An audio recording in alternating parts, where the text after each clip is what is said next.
Welcome to my platform. Good morning, good afternoon, good evening, good night, depending on your location or anytime you are meeting this video on YouTube. And if you like what I do here, please, after watching, subscribe, put on your notification bell, set it to all notifications so that you'll be able to know when I upload a new video. In this platform, we react to all forms of video. What we do before putting the video, analyze it, and we sit down there to watch it together with you. Then later we'll come to the comment section to talk about it. Of course, everybody is entitled to his or her opinion, but let us always do it constructively in the comment section. Like you can see, this is my t-shirt, this is my merchandise.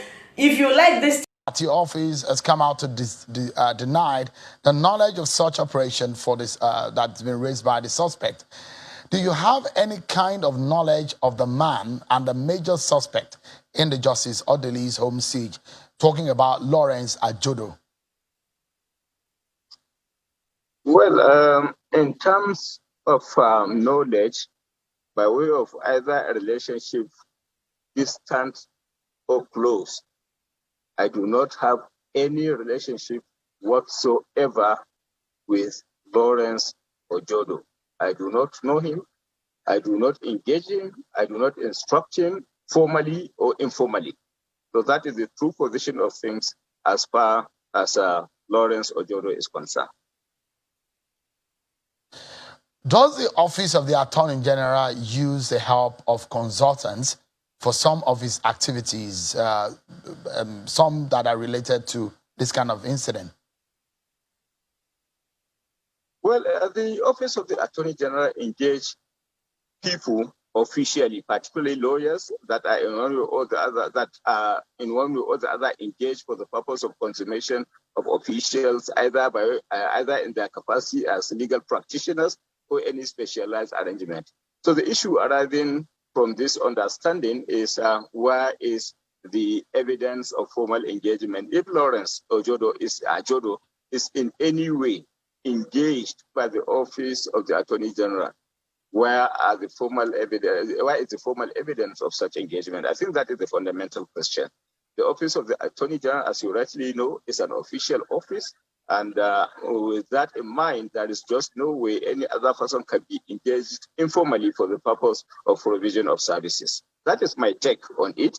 The Office of the Attorney General has not engaged Lawrence Ajodo formally or informally, and as a formal office that is put in place for the service of the federal government, Federal Republic of Nigeria, whatever engagement needs to be made by tradition, convention, and practice must be done formally. So I think the starting point is for Lawrence Ajodo or any other person that feels strongly about that to now present for the consideration of the general Nigerian public a formal engagement letter, and that can only be the source of engagement or perhaps a formal relationship, if any, has existed. Are you aware, AGF, whether or not this Mr. Lawrence Ajodo has ever consulted for the AGF office? It's on account of the fact that I'm not aware, and perhaps the possibility of undertone criminality might be there, that I now formally requested the Office of the Inspector General of Police, which is the institution saddled with the responsibility of such investigation, is eventually requested to look into the matter, investigate it, and perhaps look at it from the point of criminality and come up with a report. So what I'm saying in essence is I am not aware of such engagement, and arising from the fact that it has generated a lot of controversy, I felt it is only important, necessary, and conclusive that we should take steps by way of engaging an institution that is saddled with the formal responsibility of investigation of the Inspector General of Police. And I am happy to report that the Office of the Inspector General of Police had indeed conducted such investigation and came off with a report. So you cannot tell us whether or not Mr. Ajodo has at some point been on the payroll or worked, whether when you were in office or when before you came into office for the office of the AGF. Can you tell us whether he has a history with the office of the AGF? government business is a formal business. And then being a formal business, if there is indeed any engagement that calls for either a payment for services or associated things, it must be naturally formalized. What I'm telling you in effect, that nothing like Lawrence Ojodo exists in the system of the Office of the Attorney General, or to my knowledge, any governmental institution for that matter.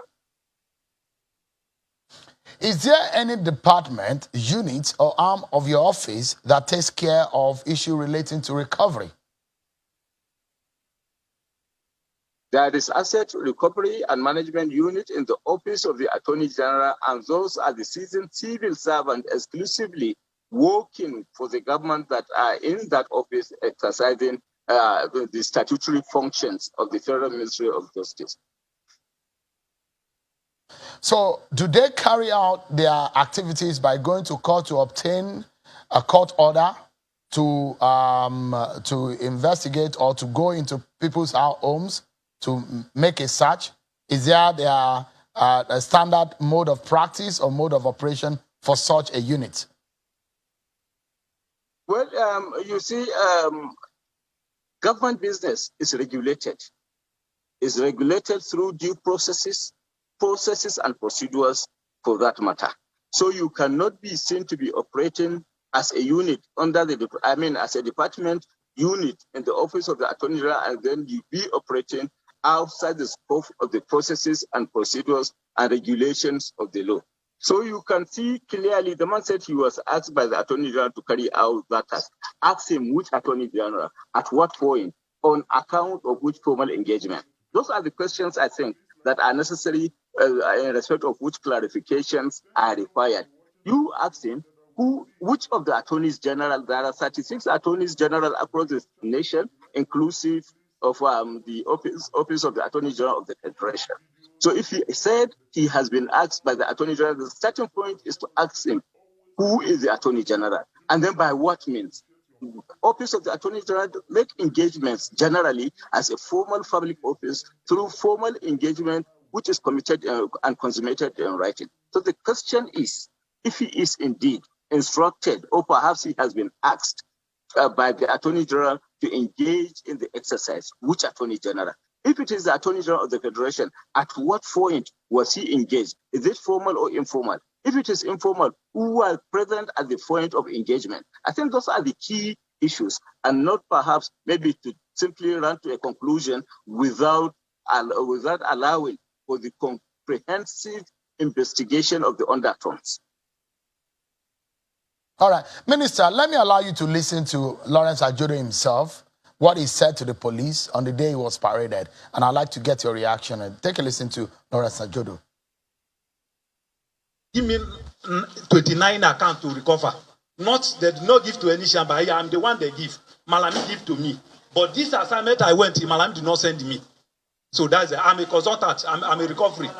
When he told me that, there's a lead of a scoop of an asset recovery and funds that they claim to be in a house that nobody is residing, that it involves millions of dollars. I said, but what he told is that Nigeria is borrowing money and there's a large amount of money stashed in some people's houses. That was when he now told me about Lawrence Ojodo. Honorable Minister, you heard Mr. Ojodo himself say that he didn't mention the AGF. He said, Malami, he mentioned your surname, that you gave him 29 cases before now, and that although you were not the one that sent him, he was vehement about his relationship with your office and yourself, and how he gets brief from you directly. Well, I think Ojodo has spoken clearly, expressly, and without mincing words as far as this issue in contention is concerned. And he said, this assignment I conducted, Malami did not ask me. So the starting point is now to clarify the issue, which is at stake, the issue of invasion of the premises of Justice Orderly, in respect of which Ojodo now clearly and expressly stated that Malami did not ask him to embark on the exercise.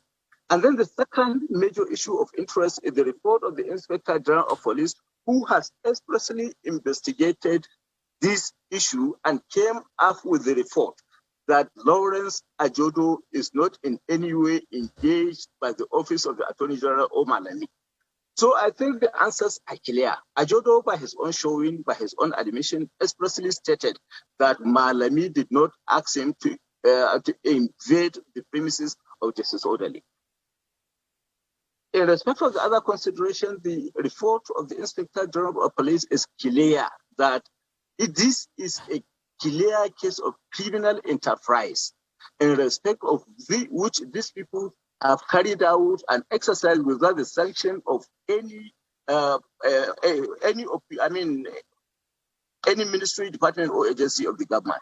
And the report of the Inspector General of Police further came up with a conclusion that indeed a fake police officer, a man that can forge documents, can certainly by extension tell many lies. So the true position of things is that this is a man that claimed to be a police officer and established by the investigation report of the Inspector General of Police that he was indeed not a police officer.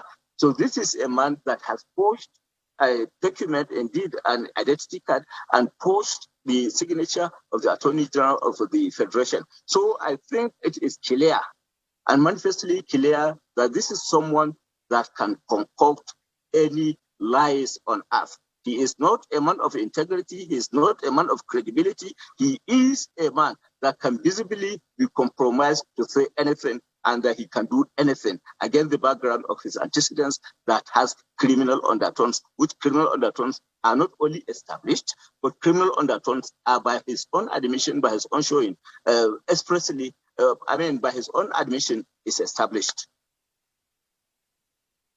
So you can clarify to us, because he said you gave him 29 cases. Are you saying you have never met this man before?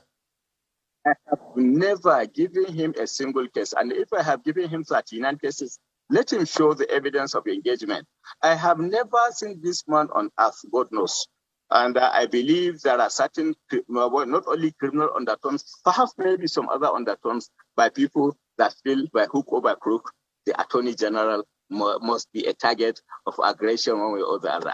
But the true position of things has been established by his own admission, by the admission of Lawrence Ajodo, and by the conclusive investigation report that has been now handed down by the Office of the Inspector General of Police.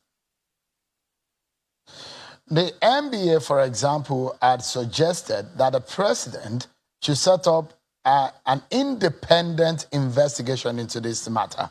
Because according to the NBA president, if the office of the Inspector General is involved, it does look like it is investigating itself. Would you suggest so? Do you agree of the position of the NBA? Well, if the NBA feels in any way that it feels strongly that it does not have the confidence in the report that has been handed down by the Office of the Inspector General of Police, I think they know the better way, the better approach to embark. And I expect them perhaps to challenge the veracity, the authenticity, the cogency of the report in court. I think the NBA is perhaps maybe having an agenda. I'm talking of the national president of the NBA. Perhaps maybe he may have his own agenda that he is pursuing, either perhaps maybe arising from certain conspiracies or not. But then, if he feels strongly, I think, about the report, which has been formally released by the Office of the Inspector General of Police, he knows how best it can be set aside, both in terms of authenticity, in terms of cogency, and in terms of veracity.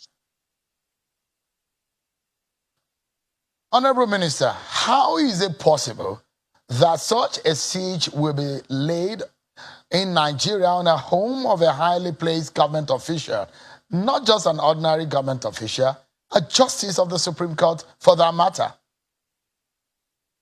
I think in terms of criminality, there is no element of criminality that we are not witnessing in the Nigerian context of today. If you have Boko Haram, if you have bandits, if you have secessionists and separationists, all operating within the context of criminality. I think there are no bounds as to what criminality can be existing in the system. So what do you think could have gone wrong? Criminality, and then as has been the tradition, the government is doing whatever it takes in addressing criminalities. But then internationally and locally, there is no way you can outrun the possibility of criminality because criminals are all over the place. And what the law is doing is to ensure that our laws are enforced against criminals wherever they are found. If you look at it, Minister, it does appear that these guys are a group of well-entrenched syndicate within the Nigerian system. What does your gut tells you about the activities and the implications on this government's perception? Organized crime is being fought internationally and locally. So what it goes to establish is the existence of criminal syndicates that are embarking on organized crime.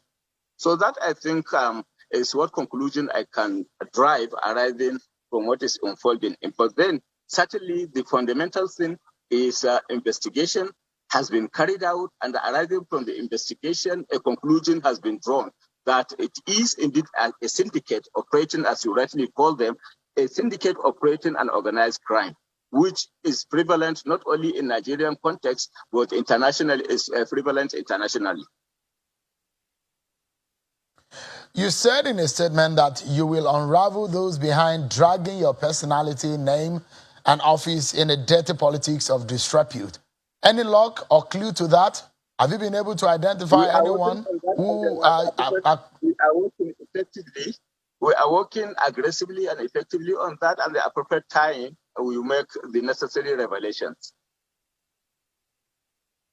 As a chief law officer of the land, have you been able to come around the order from the bench of the court of Chief Magistrate Emmanuel Iyana, who was said to have approved the search warrant by a body identified as the Joint Panel Recovery Unit in the Ministry of Justice on that day, leading to the invasion of Justice Odili's home? Well, I think that is the function of the judiciary, considering that the magistrate is a judicial officer, and I expect the judiciary to do the needful in terms of getting to the root of the order, with particular regard to whether it was indeed legally, justifiably, and procedurally procured and obtained. Okay, so lawyers and other commentators in this matter are quick to make reference to the raid on Justice Onongen and other judges in 2016. They tried to make a nexus, a link to the Justice Mary Odili's house incident and that of 2016 with an argument that it is a certain pattern under this government. How do you respond to that? No comment over that, Sheung. I wouldn't like to comment one way or the other. What is at stake, I think, is the issue of invasion of the House of Justice Odili. And I tell you clearly and categorically that neither the government nor the person of the Attorney General of the Federation, nor Malami in his personal capacity is involved. So for the perception that has been created about this government, about its stance on judiciary and rule of law, some kind of perception, criticism that it has desecrated the dignity of the bench, how do you defend the perception or the criticism against the government which you work for? Well, as far as the government of President Muhammadu Buhari is concerned, is doing whatever it takes in terms of establishing the integrity of the judiciary and in terms of ensuring the autonomy of the judiciary with particular regard to the necessary amendment effected to the Constitution as it relates to Section 123, 121 of Section 3 of the Constitution with regards to the autonomy of the judiciary, among others. So a government that has indeed working hard in terms of enhancing the welfare of the judiciary cannot in any way be adjudged as undermining the efficient running of the judicial system, much less of perhaps an attack on the judiciary and its integrity as a system. So let me perhaps take you away quickly from this issue of Justice Odili's house will be hoping that things will be resolved as quickly as possible and get to the root of the matter. Is the federal government considering or going to entertain an out-of-court or political settlement in the IPOB and Nnamdi Kanu case? Well, showing the true position of things as far as governance and administration is concerned is you cannot outrule any possibility. But then the true position of things is if there is any element of criminality over issues, it has to be viewed from the perspectives of criminality. But then as far as governance and administration is concerned, as I rightly stated, you cannot rule out possibilities. So I cannot rule out any possibility as far as the consideration of these specific issues are concerned. I would like to ask you a similar question on the value-added tax matter. Any possible move for a political solution on the VAT legal tussle between the FRS and some of the state governments? Are you looking at an out-of-court settlement? Well, such consideration is not rightly on table, but as I rightly stated, you cannot rule out any possibility. But as far as we are concerned, in the office of the Attorney General, there exists a judicial proceedings going on, and within the context of that proceedings, we'll address it squarely. But then, if there is need for any further engagement in line and in line and in tune with the tradition of engagement, both judicial and otherwise, such possibilities cannot be ruled out. Before we take a breather, there is a story about the recovered loot and the allegations that your office ordered that NMPC recover the loot at the rate of 305 naira per dollar. Did you give that order? Well, I think, Shewun, you have to look at that from the perspectives of historical antecedents, if only you have to do justice to what truly happened as far as that matter is concerned. As you rightly could recall, there was a directive by the president as it relates to the operations of the single treasury account that all funds of the federal government must be certainly channeled through the single treasury account. And then a cut-off time was expressly stated for compliance after this government came in place in 2015. So the position of things was, even after the time limit fixed for compliance was in place, there were certain accounts that were identified in the system in respect of which no compliance had been effected. And that is how the Office of the Attorney General came. A whistleblower now brought attention of the Office of the Attorney General, to such kind of accounts. And then the Office of the Attorney General took steps to recover such monies. And it was in the course of such recovery, when the recovery process was consummated and the liability established against Keystone, the Keystone raised it as an issue that they would like to pay in dollar over a longer period of time, maybe around 4 or 5 years. And then that is how eventually the government took a position that no, this money must be paid immediately. And then an understanding is agreed that it should be remitted into the single treasury account there and then. And then the Naira component payment of it was agreed upon as the official rate of the central bank. So it was a case of recovery in respect of which the Office of the Attorney General recovered an amount in a bank, and then such amount was converted into official rate and paid there and then. So I think it's an issue that should be looked at. At what rate, Honorable Minister, did you tell them to? At what rate? What rate did you tell them? Issue that needs to be looked from the perspectives of commendation as against condemnation. So the simple matter is it was a recovery of money in 2017, and such money was lodged into the federal government account, and the Attorney General, or Abubakar Malami, in his own personal right, has not benefited a kobo therefrom. So is it about condemnation or perhaps commendation against the background of the fact that these are monies that were meant to perhaps maybe to have, it was indeed money that was not transferred into the TSA account, which was identified recovered and effectively transferred into the account. No kobo was missing. So what is the point, perhaps, of default or perhaps fault? What are the fault lines arising from this? I cannot understand. The monies were recovered, 100% deposited into the single treasury account, and then no kobo was indeed lost. And that was a 2017 affair. Why is it now raised in 2021, 5 years after such recovery? And I think those are the elements that one can conclusively perhaps look into to bring about some level of political undertones associated with what is unfolding day in, day out against the person of Abubakar Malami, against the office of the Attorney General. Taking into consideration, it is a 2017 affair when Naira was officially being exchanged at 307, and not a 2021 affair when Naira is being exchanged in parallel market at over 500 Naira. Let's take a breather. Honorable Minister, I'd like to ask you one or two more questions. We just have a few more minutes with you, but we'll take a break and get your concluding moments when we return from the break. Thank you so much, everyone, for staying with us on the program. So, the Minister of Justice and the Attorney General of the Federation, Mr. Bubakar Malami, who is on an assignment outside of the country on some multilateral engagement, has been speaking with us, and we've gotten his attention to squeeze out some time on some of the burning issues in the land.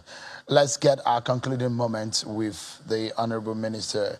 Just to clarify, because the issue, you said that some of the issues are relating to the payments to NNPC or the NNPC or recovered loot and the payment thereof into the Federation account.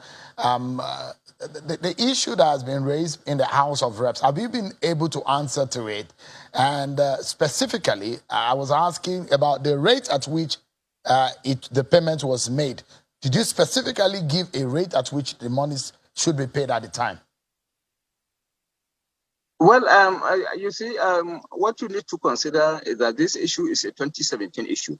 What was the official rate of the Naira as far as 2017 is concerned? My answer is the official rate was 305